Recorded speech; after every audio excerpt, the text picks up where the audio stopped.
Channel को subscribe करें और बेल आइकन जरूर दबाएं। इस न्यूज के प्रायोजक है आरोग्य हॉस्पिटल, डाक चौराहा, उदयपुर रोड, सलूम्बर। भाजपा युवा मोर्चा उदयपुर देहात के सलूम्बर विधानसभा में भाजपा युवा मोर्चा प्रदेश अध्यक्ष हिमांशु शर्मा ने बुधवार को महासंपर्क अभियान की शुरुआत की। उदयपुर देहात जिलाध्यक्ष ललित सिंह सिसोदिया ने बताया कि भाजपा युवा मोर्चा प्रदेशाध्यक्ष हिमांशु शर्मा जन आक्रोश यात्रा के अंतर्गत उदयपुर देहात के प्रवास पर रहे। प्रवास के दौरान प्रारंभ में युवा मोर्चा उदयपुर देहात के द्वारा जैसमन चौराहा पर स्वागत किया गया। उसके पश्चात सलूम्बर नगर मंडल द्वारा दिव्य ज्योति कोचिंग संस्थान में युवा संवाद कार्यक्रम का आयोजन हुआ, जहां पर युवा वर्ग से बातचीत कर उनके कैरियर को लेकर विभिन्न मुद्दों पर चर्चा की गई।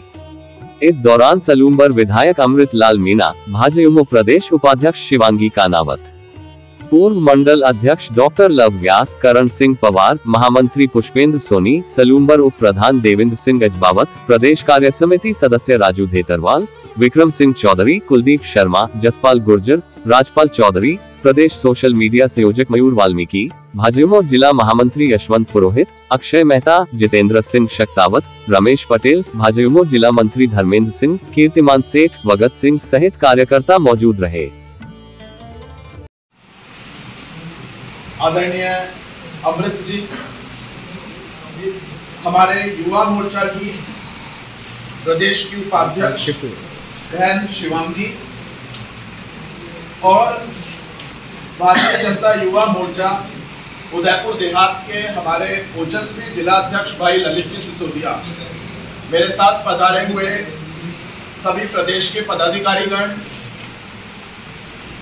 यहाँ के सलूम्बर विधानसभा के मोर्चों के और पार्टी के सभी पदाधिकारीगण और इस शिक्षण संस्थान के संचालक और संचालन में लगे हुए सभी साथियों, मैं आप सभी का भी यहाँ पर इस युवा मोर्चा के कार्यक्रम में स्वागत करता हूँ।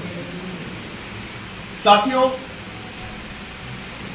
मैं भारतीय जनता पार्टी राजस्थान का एक पदाधिकारी भी हूँ और उसके साथ साथ भारतीय जनता पार्टी की जो जन आक्रोश यात्रा चल रही है उसमें जो हमारा शिक्षण संस्थानों में विद्यार्थी होते हैं उनके साथ जो संपर्क का कार्यक्रम है, संवाद का कार्यक्रम है, छात्रावास में संपर्क और संवाद का कार्यक्रम है, उसके अंतर्गत मैं आपके समक्ष उपस्थित हुआ हूं।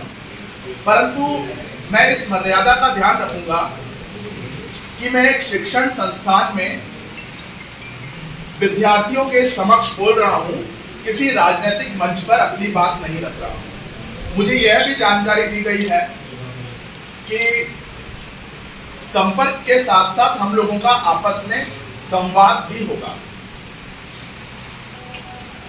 कुछ बातें ऐसी हैं जो मेरे से पूर्व के वक्ताओं ने सभी ने उन बातों को रख दिया है, मैं उन बातों को पुनः आपके सामने नहीं दोहराऊंगा, परंतु मैं एक बात से अपनी बात को आरंभ करूंगा। मुझको लगता है इस कक्ष में और इस तरफ जो विद्यार्थी बैठे हुए हैं इनमें से कोई भी ऐसा विद्यार्थी नहीं होगा जिसने जब यह देश आजादी के 75 वर्ष, स्वतंत्रता के 75 वर्ष पूर्ण कर रहा था, उस समय अपने घर पर तिरंगा ना फहराया हो और अपने घर की गलियों में उन्होंने तिरंगा फहरता नहीं देखा हो। ऐसा कोई भी साथी मेरे को नहीं लगता ऐसा होगा। जो आजादी का 75वां वर्ष हम सभी ने मनाया, भारत उसमें आजादी के अमृत काल में प्रवेश किया। मैं आप सभी के समक्ष ये बात भी रखूंगा कि आजादी का अमृत काल क्या है, पर मुझे ये आशा है कि अधिकतम छात्रों को और अधिकतम कार्यकर्ताओं को आजादी का अमृत काल क्या है इसकी जानकारी बहुत अच्छे से होगी। पर एक बात है कि ये जो आजादी का अमृत काल था, जब भारत ने अपनी स्वतंत्रता के 75 वर्ष पूर्ण किए और 100 वर्ष पूर्ण करने की यात्रा की तरफ चल बढ़ा, उसके हम सभी साक्षी बने और बहुत धूम धड़ाके के साथ साक्षी बने। परंतु उसके बाद हमारे दिल में और प्रत्येक देशवासी के दिल में, प्रत्येक राष्ट्रभक्त के दिल में एक प्रश्न उठता है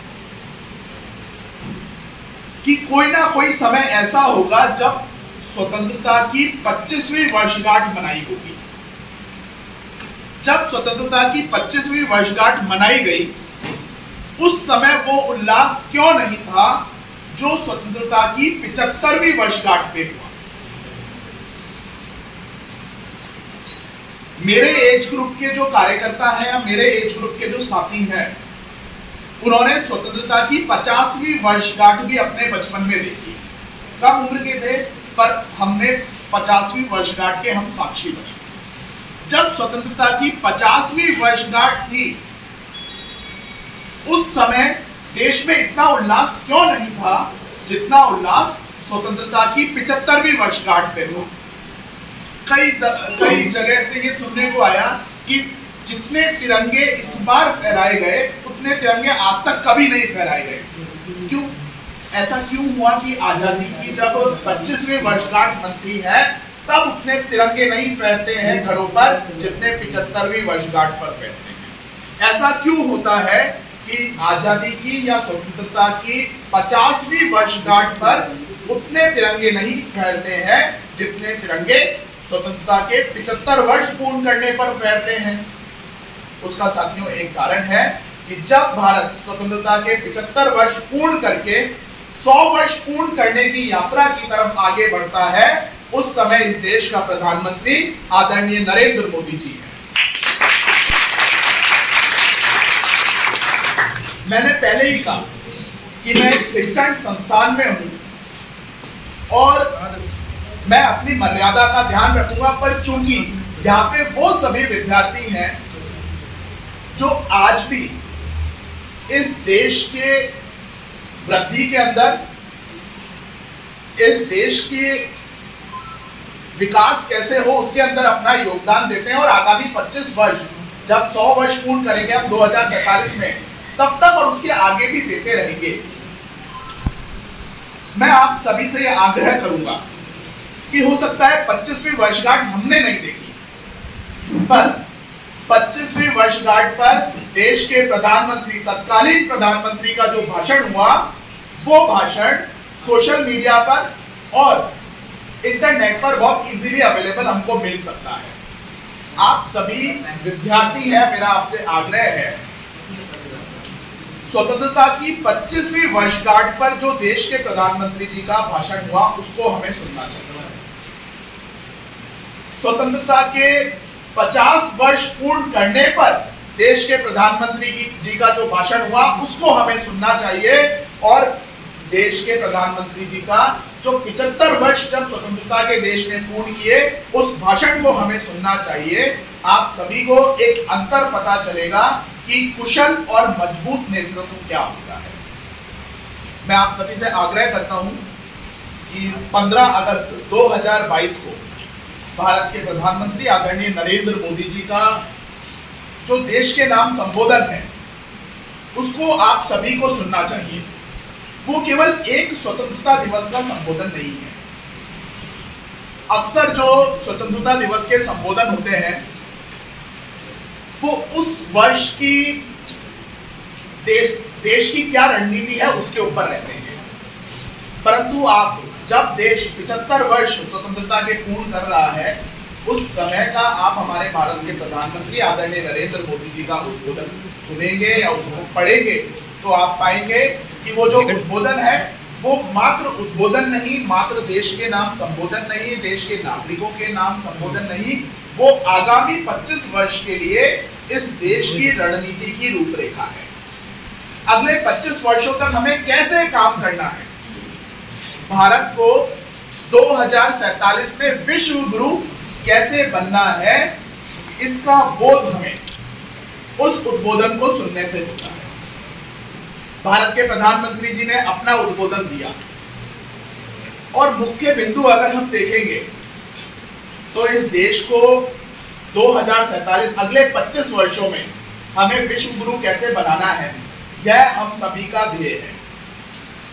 यह जो 25 वर्ष है यह भारत के लिए इतने महत्वपूर्ण है, और किस बात के लिए महत्वपूर्ण है, इस बात के लिए महत्वपूर्ण है कि एक देश को ग्लोबल लीडर कैसे बनना है। 2014 के अंदर मुझको नहीं लगता आप में से कोई भी उस समय मताधिकार का प्रयोग किया होगा, और आप में से अधिकतम छात्र जो हैं वो 2023 में और 2024 के अंदर फर्स्ट टाइम वोटर्स होंगे। आप पहली बार वोट 2023 और 24 में डाल रहे होंगे।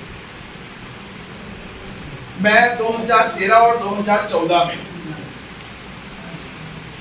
जब मतदान किया, 2014 में हमने देश के प्रधानमंत्री जी को चुना।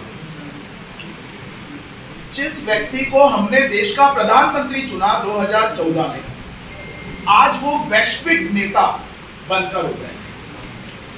पूरे विदेश में, पूरे विश्व में भारत का लोहा माने जाना लगा।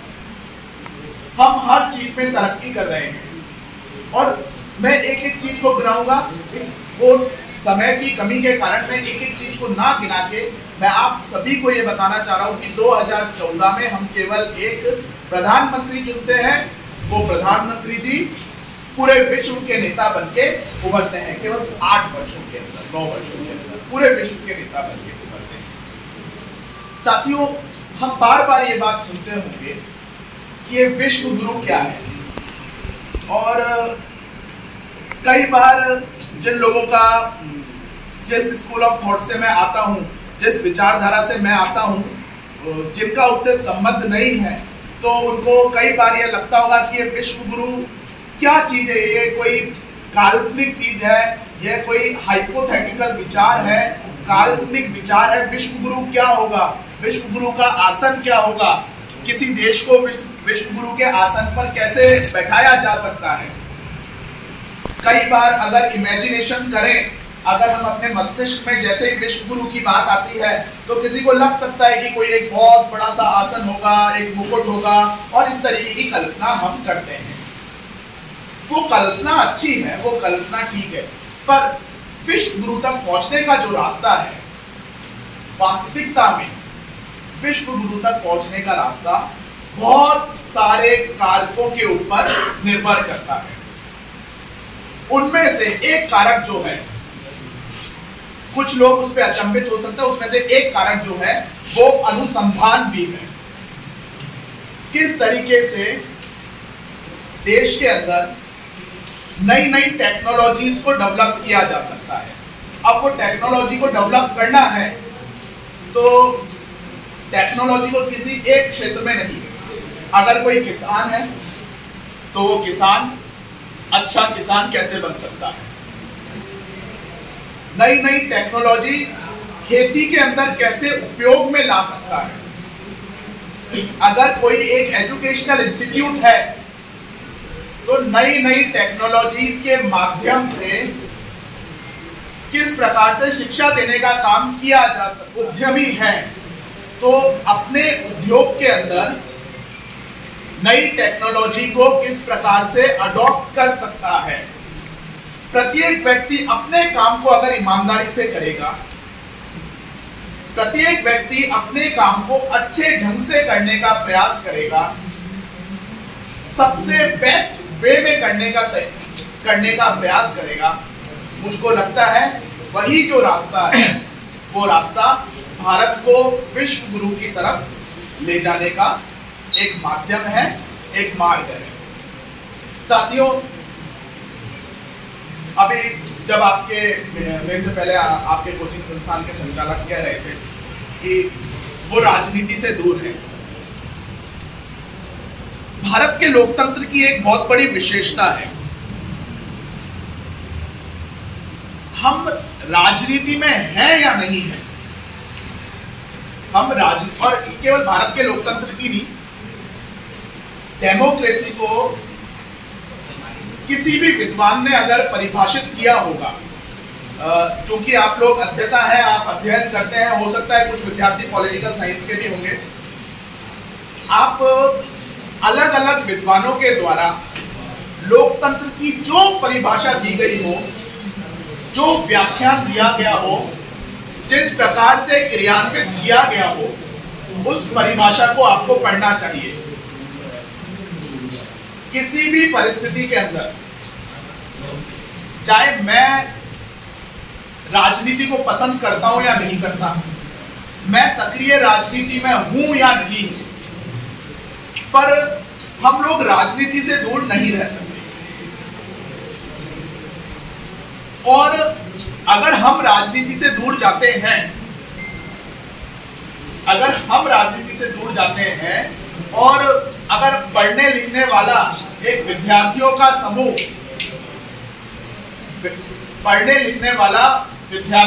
समूह राजनीति से दूर जाता है, तो वो देश के लोकतंत्र को कमजोर ही करेगा, मजबूत नहीं करेगा। मैं इसको बताता हूं कैसे हम राजनीति से दूर नहीं जाते।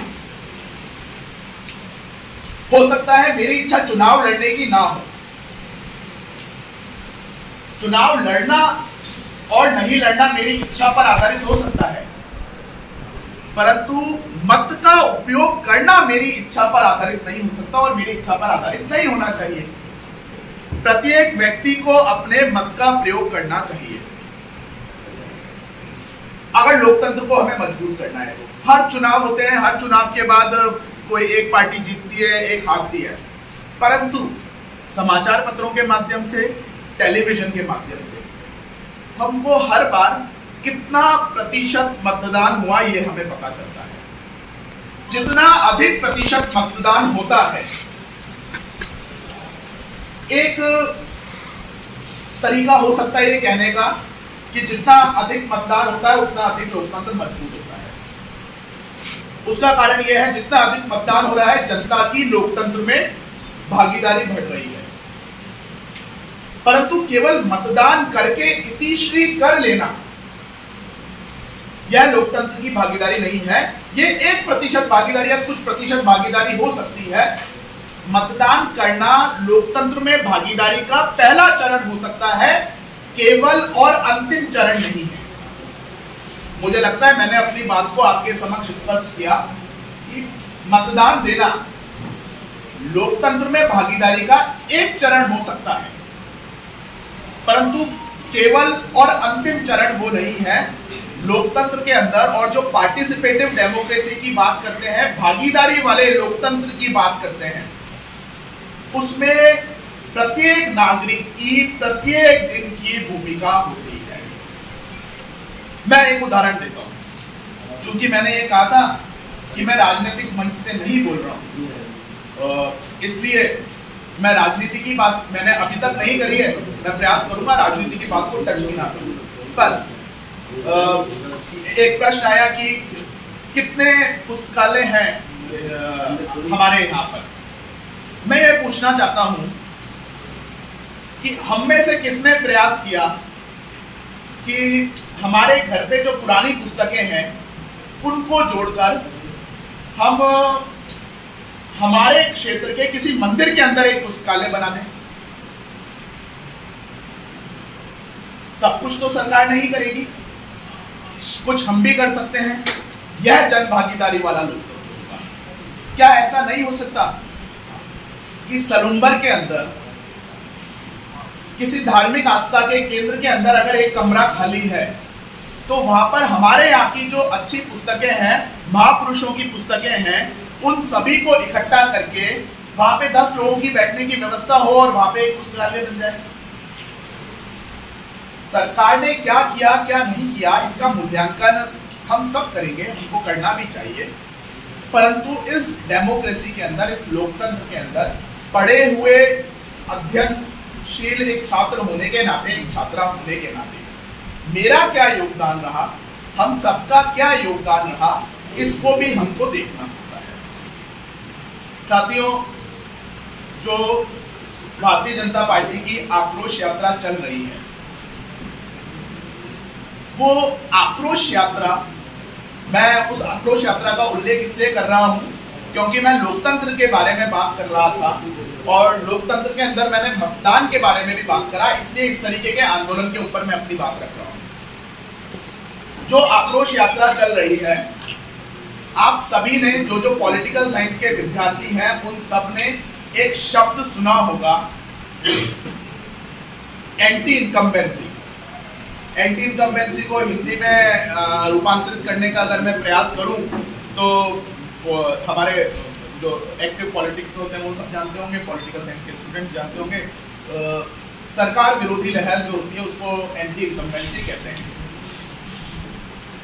एंटी इनकम्बेंसी सरकार के खिलाफ होती है, व्यक्ति के खिलाफ होती है, पार्टी के खिलाफ भी हो सकती है। आप लोग अगर अध्ययन करेंगे तो इस देश के अंदर, मैं जिस राजनीतिक पार्टी से आता हूं, प्रारंभ में हमारा सरकार के अंदर कोई हस्तक्षेप नहीं होता था, हमें सरकार में कोई पूछता ही नहीं था। और आज तो हम इतने मजबूत हैं कि केंद्र में हमारी मजबूती से सरकार है, राज्यों में हमारी सरकार है, हमारे चीफ मिनिस्टर्स बहुत पॉपुलर हैं, हमारी पार्टी ने जिनको इस देश को जो प्रधानमंत्री दिया वो वर्ल्ड फेमस है, हमने जो गृह मंत्री दिए वो वर्ल्ड फेमस है, आदरणीय अमित शाह जी। आज हम बहुत अलग सिचुएशन में आ गए, पर जब भारत आजाद हुआ उसके बाद जिस विचारधारा से हम आते हैं हमको बहुत ज्यादा पूछा नहीं जाता था, संघर्ष का समय था। इस देश के अंदर भी एक राजनीतिक पार्टी होती थी, उसका वर्चस्व होता था। धीरे धीरे मिली जुली सरकारें बनने लगी और उसके बाद भारतीय जनता पार्टी की सरकारें आई। भारतीय जनता पार्टी की जो सरकारें आई उनकी जो खूबसूरती है, उनकी खूबसूरती ये है कि उन्होंने एंटी इनकम्बेंसी से, जो इस देश के लोकतंत्र के अंदर एक पहचान बन चुका था कि जो सरकार आती है उसके विरोध में लहर होती है, मोदी जी की सरकार के विरोध में कभी लहर नहीं, मोदी जी की सरकार के विरोध में कभी लहर नहीं होती। मैं, आप लोग बिल्कुल नॉन पॉलिटिकल लोग हैं, मैं आपसे पूछता हूँ, क्या कभी आपने किसी से भी सुनोगे तो बोल सकते हैं साहब हो सकता है हमारे पास ये दिक्कत हो, पर हाँ हमारा प्रधानमंत्री जो है वो हमारा प्रधानमंत्री बहुत अच्छे व्यक्ति है और हम हमारे प्रधानमंत्री की से खुश हैं। 2014 से लेकर आज तक 0.1% की भी एंटी इनकम्बेंसी नहीं देखने को मिली। इसके विपरीत क्या हुआ है, प्रो इनकम्बेंसी आई है। मत प्रतिशत मोदी जी के फेवर में बढ़ा है, मत प्रतिशत भारतीय जनता पार्टी के पक्ष में बढ़ा है। इसको कहते हैं प्रो इनकम्बेंसी। एंटी इनकम्बेंसी से भारत का जो लोकतंत्र है, इस देश का लोकतंत्र है, वो प्रो इनकम्बेंसी की तरफ बढ़ा है। परंतु राजस्थान के अंदर स्थिति अलग है। मैं कल आप ही के उदयपुर संभाग के किसी एक छोटे से गांव में चौराहे पे खड़ा था। जब चौराहे पे खड़ा था तो एक व्यक्ति आता है, छात्र था, वो छात्र आया और उसने बताया कि जो परीक्षा, पहली बात वैकेंसी नहीं निकली, अगर वैकेंसी निकली तो परीक्षा नहीं हुई, परीक्षा अगर हुई तो पेपर लीक हो गया और पेपर लीक हुआ तो उसके बाद परीक्षाएं रद्द होती गई। तो यह स्थिति जो है वो राजस्थान के विद्यार्थियों की है। वो एक व्यक्ति था, वो नॉन पॉलिटिकल था, वो मेरे को नहीं जानता था, उसको नहीं पता था मेरा किस पार्टी से संबंध है, परंतु वो इस बात को बहुत स्पष्टता रख के गया कि वैकेंसी नहीं निकली और कोई फार्मेसी की वैकेंसी थी, वो उसने बताया कि कल परसों में कोई फार्मेसी की वैकेंसी भी रद्द हुई है। साथियों, ये बहुत दुखद बात है। और मुझसे पहले जो एक बेरोजगारी भत्ते की बात किसी वक्ता ने रखी, मुझे लगता है विधायक साहब ने रखी थी, बेरोजगारी भत्ते की।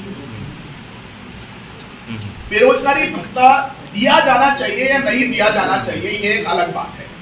परंतु अगर किसी राजनीतिक पार्टी ने चुनाव घोषणा पत्र में इस बात का वादा किया है कि हम सत्ता में आएंगे, तो हम सत्ता में आने के बाद बेरोजगारी भत्ता देने का काम करेंगे। आप लोग चूंकि विद्यार्थी हैं, आप लोगों का अवेयर होना जरूरी है, फर्स्ट टाइम वोटर रहने वाले हैं, अपने क्षेत्र में पता कीजिए कि क्या किसी को बेरोजगारी भत्ता मिला है। कभी कांग्रेस का चुनाव घोषणा पत्र उठा के पढ़िए, और मैं सिर्फ कांग्रेस की बात नहीं करता, मैं कहता हूं भारतीय जनता पार्टी का भी घोषणा पत्र उठा के पढ़िए, केंद्र सरकार का। यहां तो हम सत्ता में नहीं थे, सॉरी, केंद्र सरकार का चुनाव घोषणा पत्र आप उठा के पढ़िए। उसमें उन्होंने साफ साफ लिखा था राम मंदिर बनाने का प्रयास करेंगे, जो कहा वो करा। 370 हटाने का काम करेंगे, जो कहा वो करा। इन्होंने कहा था कि हम बेरोजगारी भत्ता जो है वो देने का काम करेंगे। पर मैं चुनौती देता हूं, इस कक्ष में भी बहुत सारे, इस कक्ष में 2 या 3 लोग तो बेरोजगार होंगे। वो लोग तो बताएं कि उनको बेरोजगारी भत्ता मिला क्या। किसी को बेरोजगारी भत्ता नहीं मिला। मेरे पड़ोस के जो लोग थे उनको बेरोजगारी भत्ता नहीं मिला। बेरोजगारी भत्ते के नाम पर यह लोग एक युवा संबल योजना लेकर आए। उस युवा संबल योजना में बहुत बड़ा भ्रष्टाचार हुआ। उसका अध्ययन हमारे लोग कर रहे हैं। उसमें जितने प्रार्थना पत्र नहीं आए उससे ज्यादा लोगों को ये बेरोजगारी भत्ता देना बताते हैं। मतलब किसी ने अप्लाई नहीं किया उससे अधिक लोगों को ये बेरोजगारी भत्ता देना बताते हैं। उसमें भी बहुत बड़ा भ्रष्टाचार निकलेगा। पर मुख्य बात यह है कि राजस्थान का जो युवा है, मैं खिलाड़ियों के बीच में गया तो वहां ये पाया कि खिलाड़ी जो हैं उनको जो रिसोर्स अवेलेबल कराने थे वो रिसोर्सेज अवेलेबल नहीं कराए। अभी गुजरात में बहुत बड़े टूर्नामेंट हुए, राजस्थान के हर खेल के अंदर ये लोग ढंग से टीम भी नहीं पहुंचा पाए। तो साथियों, मेरा आप सभी से ये आग्रह है कि यह जिस प्रकार से इन्होंने वैकेंसी रद्द करी, जिस प्रकार से राजस्थान के युवाओं को बेरोजगारी भत्ता नहीं दिया, धोखा दिया, बलात्कार की घटनाओं का भी उल्लेख किया, आज कोई स्टिंग ऑपरेशन हुआ उसका उल्लेख किया, जो बहनें हैं वो अपने आप को सुरक्षित महसूस नहीं करती, दलित सुरक्षित महसूस नहीं करते। मैं इन सब चीजों पर इसलिए विस्तृत में नहीं बोलना चाहता था। मैं चाहता हूं कि आप सब लोग इसका अध्ययन करें। पर हमारी ये जो यात्रा चल रही है इसमें मुझे आज आप सभी से आकर मिलने का मौका मिला। मेरा आप सभी से आग्रह है कि इस आक्रोश यात्रा में हम सभी ने, हमारी पार्टी की तरफ से एक मिस कॉल नंबर है, toll free number, miss call number, उसके माध्यम से हम सभी से आग्रह कर रहे हैं कि आप सभी लोग जो बेरोजगारी भत्ता नहीं दिया, जो वैकेंसीज आती हैं वो रद्द हो जाती हैं, रीट के अंदर पेपर लीक होते हैं और भी परीक्षाओं के पेपर लीक होते हैं, तो उससे जो आपके मन में आक्रोश है, सरकार को ऐसा नहीं करना चाहिए। अगर आपको लगता है कि राजस्थान में पेपर लीक नहीं होने चाहिए, आपको लगता है कि राजस्थान में बहनों को सुरक्षित महसूस करना चाहिए, तो मेरा आग्रह है आप एक बार अपना फोन निकालेंगे और जो हमारा टोल फ्री नंबर है, मिस कॉल नंबर है, इस पर आप सभी मिस कॉल देकर अपना जो आक्रोश है उसको दर्ज कराने का काम करेंगे। ये मेरा आग्रह है। मैं नंबर दोहराता हूँ, 81 मोबाइल, एक बार मोबाइल निकाल लीजिए सबके। अपने कार्यकर्ता अपने वाले भी निकाल दो।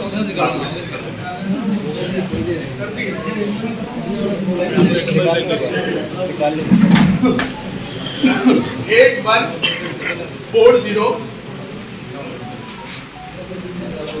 200 8140 200 200। इस पर मिस कॉल देंगे तो वो कट जाएगा, आपके वापस कॉल आएगा।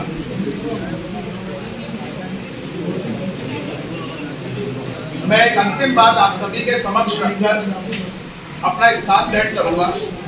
मैंने नौकरियों की बात आपके समक्ष करी, पर हम सभी युवा मोर्चा के कार्यकर्ता पूरे प्रदेश में और केंद्र सरकार पूरे देश में स्वरोजगार की योजनाओं पर भी काम कर रही है।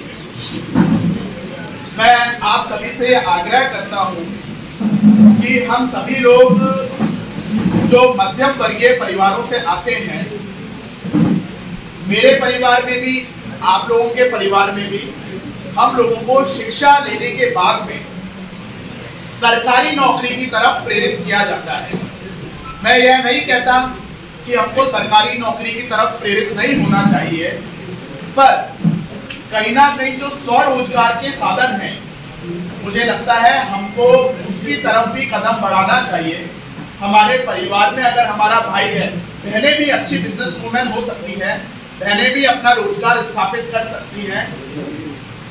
इस देश को अब आवश्यकता है सरकारी नौकरी के साथ साथ पूरे देश के अंदर, जिसमें शहर और गांव के आधार पर या डिस्ट्रिक्ट हेडक्वार्टर और एक गांव के आधार पर किसी भी प्रकार का डिस्क्रिमिनेशन ना हो, सभी को स्वरोजगार के साधन उपलब्ध कराने के लिए समान सुविधाएं मिले, इसका हम सभी को प्रयास करना चाहिए।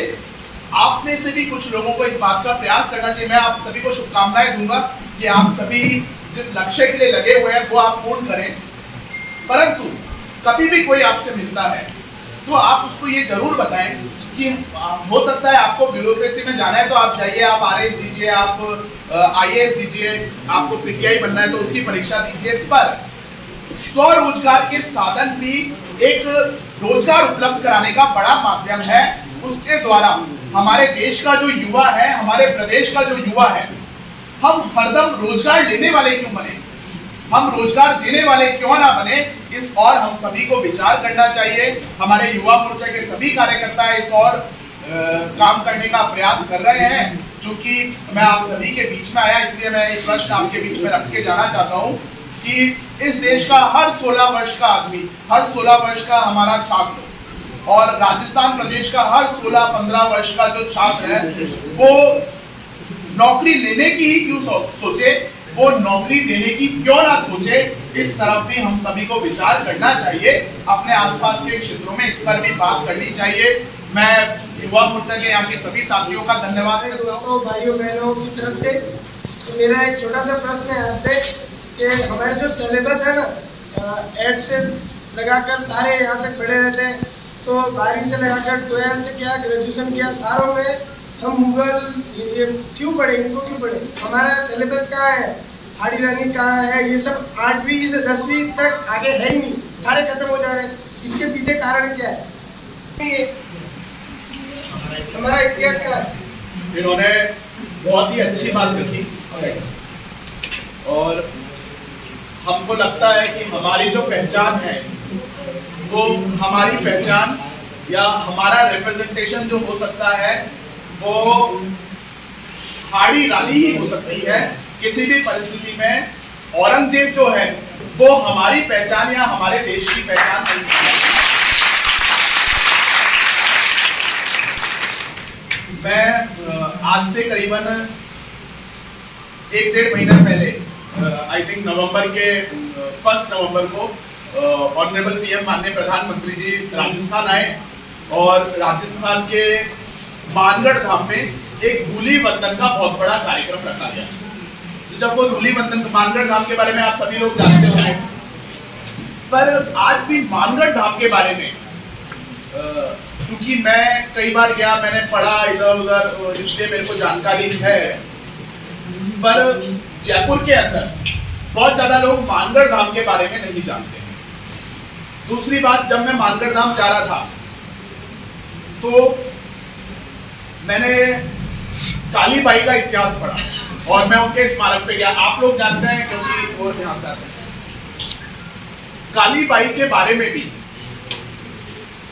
पूरे देश को जानना चाहिए, पर आज यह परिस्थिति है कि पूरा राजस्थान भी बहुत ज्यादा कालीबाई के बारे में नहीं जानता। 15 अगस्त 1947 को हमें आजादी मिली। 12 वर्ष की आयु में कालीबाई ने अंग्रेजों से लड़ते हुए अपने प्राण न्यौछावर कर दिए, पर उनके 12 वर्ष का पूर्ण हो रहे थे 1947 में ही। मतलब आप देखिए अंग्रेजों की क्रूरता कितनी थी। 15 अगस्त 1947 को हम आजाद हो गए, परंतु जून महीने में भी, जून जुलाई में भी अंग्रेजों की क्रूरता इतनी थी कि उन्होंने कालीबाई जो थी उनके ऊपर हमला कर दिया। तो इसका मतलब वहां पर जून जुलाई तक भी अंग्रेजों की क्रूरता कम नहीं हुई थी। पर हमारा जो इतिहास है, हमको, हमारा अगर कोई नेतृत्व कर सकता है तो वो कालीबाई कर सकती है। हमारा नेतृत्व मुगल औरंगजेब नहीं कर सकते।